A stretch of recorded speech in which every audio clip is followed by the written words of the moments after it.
Hi ಎಲ್ಲ ನಮಸ್ತೆ ಸ್ನೇಹಿತರೆ, ಎಲ್ರಿಗೂ ಕೂಡ ಮತ್ತೊಮ್ಮೆ ನಿಮ್ಮ ಯೂಟ್ಯೂಬ್ ಚಾನಲ್ಗೆ ಪ್ರೀತಿಯ ಸ್ವಾಗತ. ಕರ್ನಾಟಕ ರಾಜ್ಯದ ಒಂದು SC ಒಳ ಮೀಸಲಾತಿ ಕುರಿತಾಗಿ ಲೇಟೆಸ್ಟ್ ಅಪ್ಡೇಟ್ ಏನಿದೆ ಅಂತ ಹೇಳಿ ತುಂಬಾ ಜನ ಕೇಳ್ತಾ ಇದ್ರಿ. ನಾನು ಈ ಹಿಂದೆ ನೀಡಿದಂತ ಮಾಹಿತಿ ನಿಮ್ಗೆ ಗೊತ್ತೇ ಇದೆ. ಸೊ ಆ ಮಾಹಿತಿ ಆದ್ಮೇಲೆ ನಿಮ್ಗೆ ಒಂದಿಷ್ಟು ಕ್ಲಾರಿಫಿಕೇಶನ್ ಕೂಡ ಕೊಟ್ಟಿದ್ದೆ.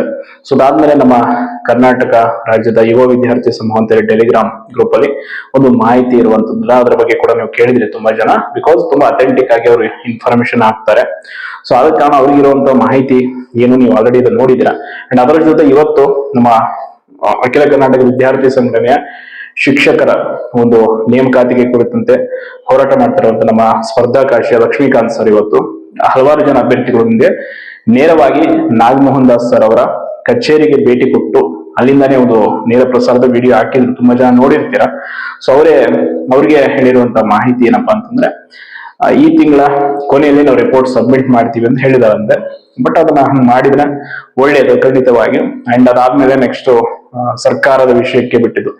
ರಿಪೋರ್ಟ್ ಸಬ್ಮಿಟ್ ಮಾಡೋದು ಆಯೋಗದ ವಿಚಾರಕ್ಕೆ ಬಿಟ್ಟಿದ್ದು. ಆಯೋಗ ಅದನ್ನ ಸರ್ಕಾರಕ್ಕೆ ಸಲ್ಲಿಸಿ ಬಿಡುತ್ತೆ. ಬಟ್ ಸರ್ಕಾರ ಮುಂದಿನ ಒಂದು ಅಧಿವೇಶನದಲ್ಲಿ ಅದನ್ನ ಚರ್ಚೆಯನ್ನ ಮಾಡಿ ಅದಾದ ನಂತರ ಅದರ ಪ್ರೊಸೆಸ್ ಏನೇನಿದೆ, ಪಬ್ಲಿಕ್ ಅಬ್ಜೆಕ್ಷನ್ ಎಲ್ಲ ಆದ ಮೇಲೆ ಅದನ್ನ ಅಂತಿಮವಾಗಿ ಗೆಜೆಟ್ ಮೂಲಕ ಸರ್ಕಾರ ಇದನ್ನ ಎಷ್ಟು ಕ್ವಿಕ್ ಆಗಿ ಮಾಡುತ್ತೋ, ಎಷ್ಟು ಕ್ವಿಕ್ ಆಗಿ ಜಾರಿ ತರುತ್ತೋ ಅಷ್ಟು ಬೇಗ ವಿದ್ಯಾರ್ಥಿಗಳಿಗೆ ಒಳ್ಳೇದಾಗುತ್ತೆ. ಒಟ್ನಲ್ಲಿ ಅವ್ರ ಮಾಹಿತಿ ಎಕ್ಯುರೇಟಾ, ಇವ್ರದ್ದು ಅಥೆಂಟಿಕ್ ಇದ ಅಂತ ಎಲ್ಲ ಯೋಚನೆ ಬೇಡ. ಯಾರಿಂದ ಏನೇ ಮಾಹಿತಿ ಬರ್ಲಿ, ಒಟ್ನಲ್ಲಿ ನಮಗ್ ಬೇಕಾಗಿರುವಂತದ್ದು ಕ್ವಿಕ್ ಆಗಿ ಈ ಒಳ ಮೀಸಲಾತಿ ಪ್ರೊಸೆಸ್ ಕಂಪ್ಲೀಟ್ ಆಗೋದು, ಹೊಸ ಅಧಿಸೂಚನೆಗಳು ಅಂದ್ರೆ ಹೊಸ ನೇಮಕಾತಿ ಅಧಿಸೂಚನೆಗಳು ಹೊರಬೀಳುವಂಥದ್ದು. ಸೊ ಅದು ನಮಗ್ ಬೇಕಾಗಿರೋದು ಅಷ್ಟೇ. ಅದು ಯಾರಿಂದ ಹೆಂಗ್ ಮಾಹಿತಿ ಬಂತು ಅದು ಇದು ಅವೆಲ್ಲ ಬೇಡ. ಪಾಪ ಇವತ್ತು ಅವ್ರು ನೇರವಾಗಿ ಹಲವಾರು ಜನ ಅಭ್ಯರ್ಥಿಗಳನ್ನ ಕರ್ಕೊಂಡು ನೇರವಾಗಿ ಕಚೇರಿಗೆ ಭೇಟಿ ಕೊಟ್ಟು ಮಾಹಿತಿ ಪಡೆದಿದ್ದಾರೆ. ಸೊ ಅಲ್ಲಿಂದ ನೇರ ಪ್ರಸಾರ ಒಂದು ವಿಡಿಯೋ ಮೂಲಕ ಕೂಡ ಹೇಳಿದ್ದಾರೆ. ಅಂಡ್ ಒಟ್ಟಾರೆಯಾಗಿ ಸರ್ಕಾರ ಕ್ವಿಕ್ ಆಗಿ ಮಾಡಿದಷ್ಟು ಓದ್ತಾ ಇರುವಂತ ವಿದ್ಯಾರ್ಥಿಗಳಿಗೆ ತುಂಬಾ ಒಳಿತಾಗುತ್ತೆ. ಕಾರಣ 1 ವರ್ಷದಿಂದ ನೇಮಕಾತಿಗಳಿಲ್ಲದೆ ಕಂಪ್ಲೀಟ್ ಆಗಿ ಕುಗ್ಗ್ ಹೋಗಿದ್ದಾರೆ. ಇಲ್ಲಿ ಬರೀ ನೇಮಕಾತಿ ಪ್ರಶ್ನೆ ಆಗಿದ್ರೆ ಏನೋ ಮಾಡ್ಬೋದು. ಪ್ರತಿಯೊಬ್ಬರಿಗೂ ಕೂಡ ಇಂಡಿವಿಜುವಲ್ ಆಗಿ ಖರ್ಚು ವೆಚ್ಚ ಹೊರೆಗಳಿರುತ್ತೆ. ಊರಲ್ಲಿ ಸಾಮಾಜಿಕವಾದಂತಹ ಅವಮಾನ ಅಪಮಾನಗಳು ಎಲ್ಲವೂ ಕೂಡ ಇರುತ್ತೆ. ಓದಕ್ ಬಂದಿದ್ದಾನೆ ಅಂತಂದ್ರೆ ಒಂದು ಹುದ್ದೆಗೆ ಇಟ್ಸ್ಕೊಳ್ತಾನೆ ಅಥವಾ ಏನೋ ಮಾಡ್ತಾನೆ ಒಂದು ಎಕ್ಸ್ಪೆಕ್ಟೇಷನ್ ಊರಲ್ಲಿರುವ ತಂದೆ ತಾಯಿಗಿಂತ ಊರಲ್ಲಿರುವ ಆಡ್ಕೊಳ್ಳೋ ಜನರಿಗೆ ಇರುತ್ತೆ.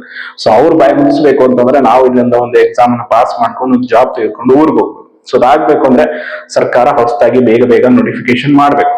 ಎಟ್ ಎನಿ ಕಾಸ್ಟ್ ಈ ವರ್ಷದ ಕೊನೆಯಲ್ಲೇ ಮಾಡ್ಬೇಕು. ಅದು ನಮ್ಮ ತುಂಬಾ ಡಿಮ್ಯಾಂಡ್. ಯಾಕಂತಂದ್ರೆ ಈ ವರ್ಷದ ಕೊನೆಯಲ್ಲಾದ್ರೂ ಅಟ್ಲೀಸ್ಟ್ ಈಗ ಅವರು ಹೇಳಿರೋದು ಮಾಹಿತಿ ಅಂತಂದ್ರೆ ಸೆಪ್ಟೆಂಬರ್ಗೆ ಮಾಡ್ತೀವಿ, ಎಲ್ಲ ಕಂಪ್ಲೀಟ್ ಆಗುತ್ತೆ. ಓಕೆ, ಅದೆಲ್ಲ ಕಂಪ್ಲೀಟ್ ಆದ್ರೆ ಅಕ್ಟೋಬರ್ ನವೆಂಬರ್ಗೆ ಆದ್ರೂ ನೋಟಿಫಿಕೇಶನ್ ಮಾಡ್ಲಿ ಅನ್ನೋದು ವಿದ್ಯಾರ್ಥಿಗಳ ಡಿಮ್ಯಾಂಡ್. ಅಂಡ್ ಮೊಟ್ಟ ಮೊದಲನೇದಾಗಿ ಯಾವ್ದು ನೇಮಕಾತಿ ಮಾಡ್ತಿರೋ ಬಿಡ್ತಿರೋ, ಶಿಕ್ಷಕ ಹುದ್ದೆದು, ಪೊಲೀಸ್ ಕಾನ್ಸ್ಟೇಬಲ್ ಹುದ್ದೆದು, ಪೊಲೀಸ್ ಸಬ್ ಇನ್ಸ್ಪೆಕ್ಟರ್ ಈ ಎಲ್ಲ ಹುದ್ದೆಗಳದ್ದು ಫಸ್ಟ್ ನೋಟಿಫಿಕೇಶನ್ ಆಗ್ಬೇಕು. ಅದಾದ್ಮೇಲೆ KPSC KE ಅಧಿಸೂಚನೆ ಹೊರಬೀಳಿ. ಕಾರಣ ಈಗ ಶಿಕ್ಷಕರ ಕೊರತೆ ಎಷ್ಟಿದೆ ರಾಜ್ಯದಲ್ಲಿ ಅನ್ನೋದು ಆಲ್ರೆಡಿ ನಿಮ್ಗೆ ಗೊತ್ತಿದೆ. ಅಂಡ್ ಅದರ ಜೊತೆ ಪೊಲೀಸ್ ಇಲಾಖೆದಂತರೂ ಹೇಳತ್ತಿರೋದು ಆ ರೀತಿಯಾದಂತ ಸಿಬ್ಬಂದಿ ಕೊರತೆ ಇದೆ. ಗೃಹ ಸಚಿವರು ಒಂದು ಸ್ವಲ್ಪ ದೊಡ್ಡ ಮನಸ್ಸು ಮಾಡಿ ಆಲ್ರೆಡಿ ಮುಖ್ಯಮಂತ್ರಿಯವರ ಆದೇಶ ಮಾಡಿದ್ದಾರೆ ಈ ಹಿಂದೆ. ಅದನ್ನ ಸ್ವಲ್ಪ ಸರಿಯಾಗಿ ವಿಶ್ಲೇಷಣೆ ಮಾಡಿ ವಯೋಮಿತಿ ಸಡಿಲಿಕೆ ಒಂದನ್ನ ಪೊಲೀಸ್ ಹುದ್ದೆ ಆಕಾಂಕ್ಷಿಗಳಿಗೆ ಕೊಟ್ಟು ಬಿಟ್ರೆ ಡಬಲ್ ಧಮಾಕ ಆಗ್ಬಿಡುತ್ತೆ. ಹೆಂಗೋ ನೋಟಿಫಿಕೇಶನ್ ಆಗುತ್ತೆ. ಪಾಪ ಏಜ್ ರಿಲ್ಯಾಕ್ಸೇಷನ್ ಕೊಟ್ರೆ ಎಕ್ಸಾಮ್ ಕೂಡ ಬರೀತಾರೆ.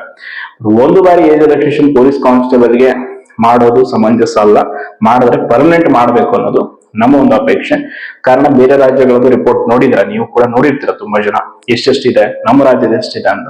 ಸೊ ಅದರ ಜೊತೆ ಪೊಲೀಸ್ ಸಬ್ ಇನ್ಸ್ಪೆಕ್ಟರ್ ಮತ್ತೆ ಎಕ್ಸೈಸ್ ಸಬ್ ಇನ್ಸ್ಪೆಕ್ಟರ್ ಕೂಡ ಏಜ್ ರಿಲ್ಯಾಕ್ಸೇಷನ್ ಬೇಕು ಅಂತ ಅಭ್ಯರ್ಥಿಗಳ ಡಿಮ್ಯಾಂಡ್ ಇದೆ. ಅಂಡ್ SD FDA ಕೂಡ ಕೇಳ್ತಾ ಇದ್ದಾರೆ. ಕಾರಣ ಕೇಳುವುದ್ರಲ್ಲಿ ಒಂದು ಅರ್ಥ ಇದೆ. ಯಾಕಂತಂದ್ರೆ ನೋಟಿಫಿಕೇಶನ್ ಗಳೇ ಇಲ್ಲ ಪಾಪ ಕಳೆದ ಒಂದು ಕೋವಿಡ್ ಇಂದ ಅದಕ್ಕಿಂತ ಹಿಂದಿನಿಂದ. ಆದ್ರಿಂದ ಕೇಳ್ತಾ ಇದ್ದಾರೆ. ಸುಮ್ಮನೆ ಯಾಕೆ ಕೇಳ್ತಾರೆ? ಈ ಡಿಮ್ಯಾಂಡ್ ಜೊತೆ KS ಕೋರ್ಟ್ ಕೇಸ್ ಅಪ್ಡೇಟ್ ತುಂಬಾ ಜನ ಕೇಳ್ತಾ ಇದ್ರಿ.